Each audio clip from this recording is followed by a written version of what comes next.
अस्सलाम वालेकुम guys and welcome to the Arc YouTube channel. दोस्तों, जनूबी एशिया की फ़िज़ाओं में अनकरीब दो नए खिलाड़ियों का मुकाबला होने वाला है और वो खिलाड़ी हैं पाकिस्तान की तरफ से J-35 और इंडिया की तरफ से Su-57। अगर इंडिया Su-57 ख़रीद लेता है तो जैसा कि आप जानते हैं कि पाकिस्तान चीन से J-35 स्टेल्थ फाइटर जेट ख़रीद रहा है जो कि 2026 में डिलीवर होने की उम्मीद है।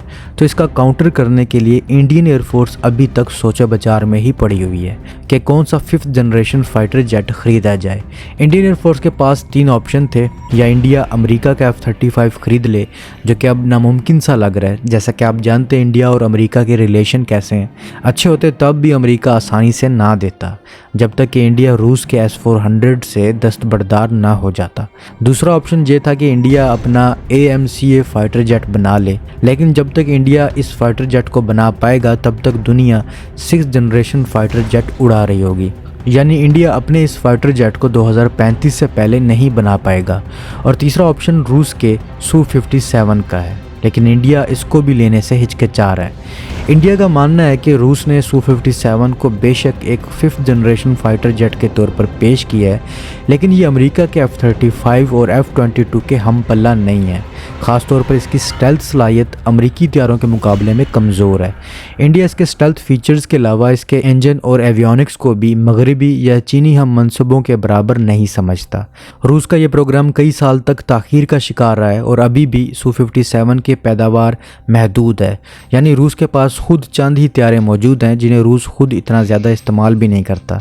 रूस के पास 32 Su-57 हैं, जिनमें से 10 तो प्रोटोटाइप हैं, जबकि इसके मुकाबले में चीन के J-20 की तादाद 300 प्लस है और अमेरिका 1200 से ज़्यादा F-35 बना चुका है। यानी रूस के पास इसके प्रोडक्शन की सलाहियत महदूद है, जिससे इस तैयारे के ख़रीदने वाले को भी फ़र्क पड़ेगा। रूस के Su-57 में अभी तक रूस का नया इंजन सरमत 30 या इज़दालिये 30 मुकम्मल तौर पर शामिल नहीं हुआ, जो कि Su-57 को असल 5वीं नस्ल का दर्जा देगा। रूस इस फाइटर जेट में AL-41F इंजन इस्तेमाल कर रहा है, जिसकी सुपर क्रूज सलाहियत महदूद समझी जाती है, और ये वही इंजन है जो रूस के Su-27 और Su-30 में इस्तेमाल हो रहा है, जबकि AL-51 या इज़दालिये 30 भी अभी तक टेस्टिंग के मराहिल में है। भारत के तज्ज़ियाकार इस तैयारे को एक मुकम्मल पुख्ता टेक्नोलॉजी नहीं समझते और यहाँ तक कि इसका सर्चिंग रेडार भी मशकूक समझा जाता है कि इसकी इतनी कैपेबिलिटी नहीं है जितनी बताई जाती है। फिर रूस ने यूक्रेन वार में इस तैयारे का बहुत महदूद इस्तेमाल किया है, जिसने शकूक व शुबहात और बढ़ा दी हैं। दरअसल जब रूस ने ये प्रोग्राम शुरू किया था तब भारत ने 2007 में FGFA यानी कि 5th जनरेशन फाइटर एयरक्राफ्ट के नाम से इस प्रोग्राम को ज्वाइन किया था। यानी ये मंसूबा इंडिया और रूस दोनों का था, मतलब एक भारतीय वर्जन तैयार किया जाना था और दूसरा रशियन वर्जन बनना था। लेकिन आगे जाके भारत को लगा कि रूस टेक्नोलॉजी मुकम्मल तौर पर शेयर नहीं कर रहा। डिज़ाइन और इंजन में भी इंडियन एयरफोर्स की कई शिकायतें थीं, जैसे कि इसके स्टेल्थ की क्वालिटी कम है, मेंटेनेंस ज़्यादा है, सेंसर फ्यूजन कमज़ोर है।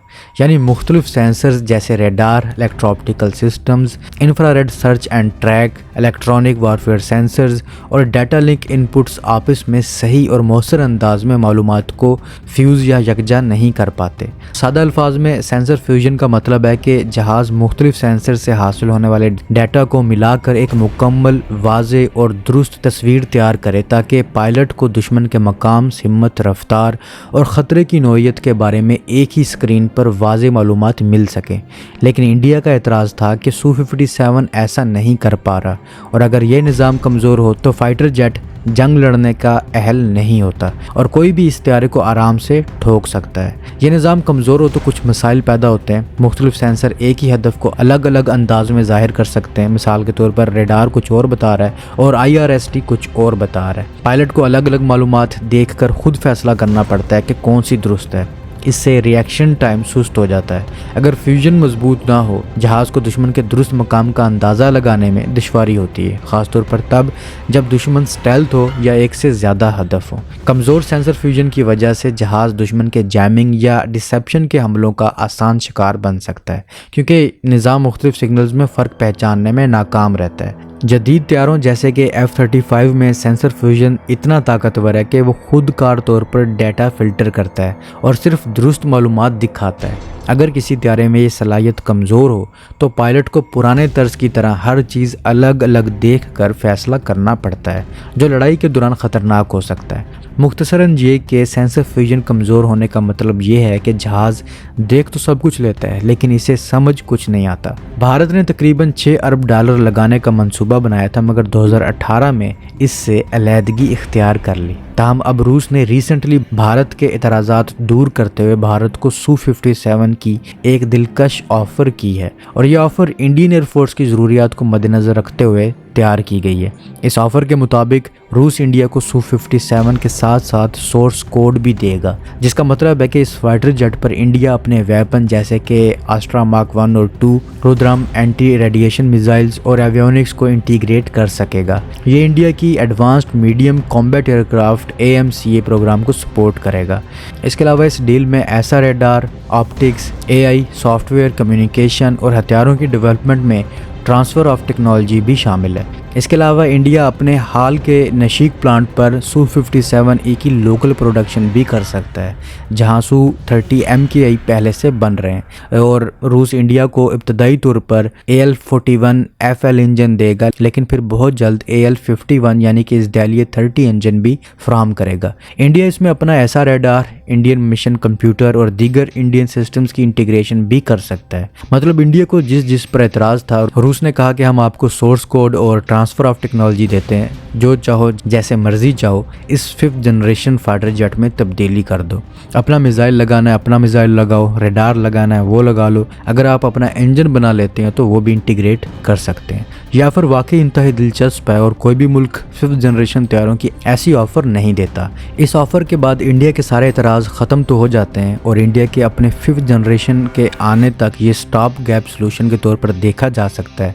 लेकिन अब भी एक मसला वहीं का वहीं है और वो मसला है सैंक्शंस का। अगर इंडिया रूस का ये जेट ख़रीदता है तो अमेरिका इंडिया पर सैंक्शंस लगा सकता है और बहुत बुरी सैंक्शंस होंगी, जिससे इंडिया किसी भी मगरबी ममालिक से डील नहीं कर सकेगा। तो इंडिया अब तक इसी वजह से रुका हुआ है। और मान लो अगर इंडिया ये कड़वा घूंट पी लेता है और Su-57 को अपने बेड़े में शामिल कर लेता है, तो हम देखेंगे कि क्या इंडिया का Su-57 पाकिस्तान के J-35 का मुकाबला कर पाएगा या नहीं। अगर भारत रूस के जदीद लड़ाका तैयारे Su-57 खरीद लेता है और दूसरी तरफ पाकिस्तान चीन का J-35 हासिल कर लेता है, तो दोनों ममालिक की फ़ज़ाई ताकत में एक दिलचस्प तवाज़ुन आ जाएगा।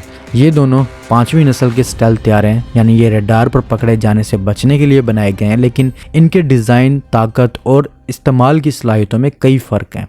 सबसे पहले बात करते हैं स्पीड और प्रवास की सलाहियत की। Su-57 एक भारी किस्म का तैयारा है जिसकी ज़्यादा से ज़्यादा रफ्तार मार्क 2 है और ये सुपर क्रूज़ की सलाहियत रखता है, यानी बगैर आफ्टर बर्नर के भी तेज़ रफ्तारी से उड़ सकता है। इसकी वजह से ये लंबी दूरी तक बगैर रुके हमला कर सकता है। इसके मुकाबले में J-35 एक दरमियाने साइज़ का तैयारा है जिसकी रफ्तार भी मार्क 1.8 से 2 तक है, लेकिन ये ज़्यादा हल्का होने की वजह से तेज़ मोड़ लेने और नेविगेशन में माहिर है और J-35 भी ज़्यादा अच्छी सुपर क्रूजिंग कर सकता है। रिसेंट रिपोर्ट में इसकी सुपर क्रूजिंग की सलाहियत को अमरीकी 5th जनरेशन तैयारों के मुकाबले में बताया गया है। Su-57 की रेंज तकरीबन 3500 किलोमीटर है, जबकि J-35 की रेंज 2500 से 2800 किलोमीटर तक बताई जाती है। यानी Su-57 दूर दराज के मिशंस में बेहतर है, ख़ासतौर पर भारत जैसे बड़े मुल्क के लिए जो सरहदों पर लंबी निगरानी चाहता है। अगर स्टेल्थ की खसूसियत की बात की जाए, जो कि इन तैयारों की सबसे बड़ी ताकत है, तो J-35 की रडार क्रॉस सेक्शन यानी रडार पर नज़र आने वाली जगह